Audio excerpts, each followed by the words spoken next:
I think I remember seeing a trailer for this cartoon like maybe 6 or 8 months ago, and I was like, what is this? Well, it finally came out. Night of the Zoopocalypse, and holy cow, this has a butt ton of producers back in this film. Is it good? Let's find out.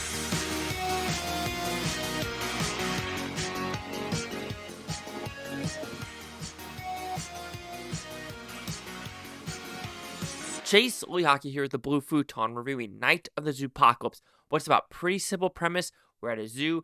I'm going to guess in Canada because there's a butt ton of Canadian production. Anyway, asteroid, meteor, whatever you want to call it, into the zoo, and anyone that gets bitten by this rabid bunny that ate the asteroid turns into a zombie. Well, I don't know if I would call it a zombie, but like these glowy-eyed alien things that like chickens turn into like Canadian South Park things.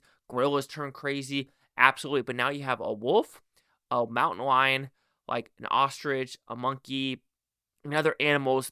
And will they have to stay together as a pack? Because the wolf has kind of like a grandma and the four brothers, if you want to put it that way. And she's like, I don't need a pack. I'm by myself kind of thing. But the grandma's like, no, you need a pack. And of course, the whole message is a pack. Maybe everyone isn't as different as we say they are, but you gotta stay alive because are these animals gonna stay zombies or are they gonna be back to normal by the end of the film? So, did I like this film? I thought it was okay. I thought it did its job for being something different, and that's why I appreciate this movie. It is something different.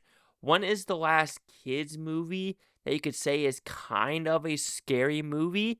Good question. I don't know. I couldn't tell you because I'm thinking about maybe Monster House actually when I think about it.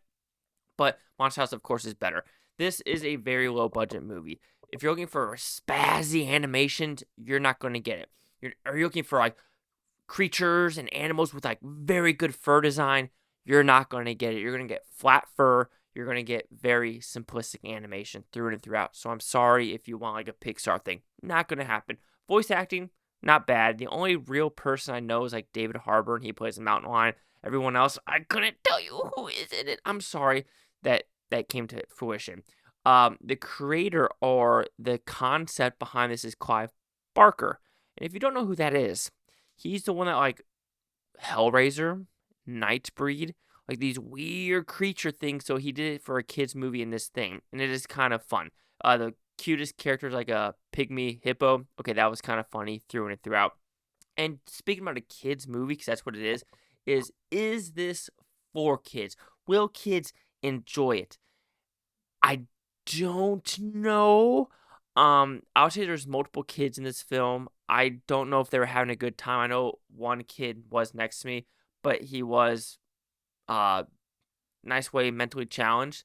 So he was like talking a lot throughout the film while the mom was on the phone next to me. So that was kind of a distraction, but he was having a good time. Like, oh, that's scary. Oh, that's scary. Oh, that's scary. So he had a good time with it. The other kids in the crowd, they really didn't say anything, or even when the credits rolled, I don't know if they really got a lot from this movie. So it could scare them just a little bit because there are some jarring effects. I'll put it that way, especially with a gorilla and morphing with a giraffe because these animals can like the heads pop off and they try to morph into something different.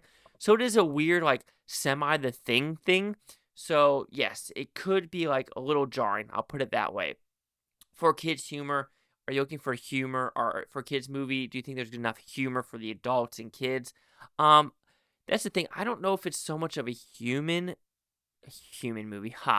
Humor movie. I think it is more of a storytelling of like how to become a team with everyone being so different. How can you overcome your differences and see the good in other animals, kind of things like that.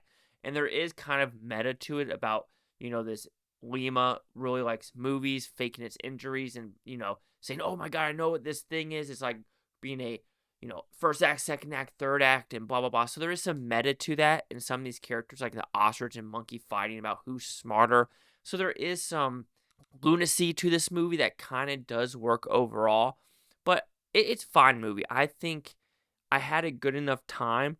But again, would I rewatch this movie? I don't think so. And when I'm thinking about the replayability for kids to rewatch this, I'm having a hard time thinking that they would actually want to say, like, hey, mommy, daddy, can we please watch Night of the Zoopocalypse again? I don't see that happening with this one. So Night of the Zoopocalypse will receive a 3 out of 5 with Futon, which equals at 60%.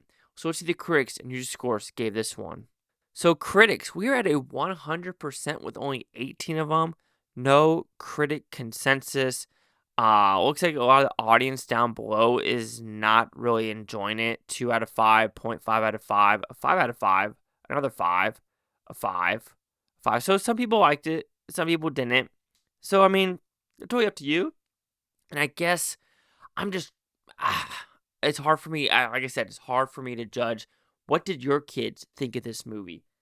60, 100. Chase out here, the Blue Futon, like, comment, subscribe. One of the things, Bluetontopia, you Blue Futonians, thank you for watching. Have a great day. I can watch this tape tomorrow, week from a month, or a year from now. Every single freaking one of you. And again, were your kids scared, happy, sad? Let me know down below.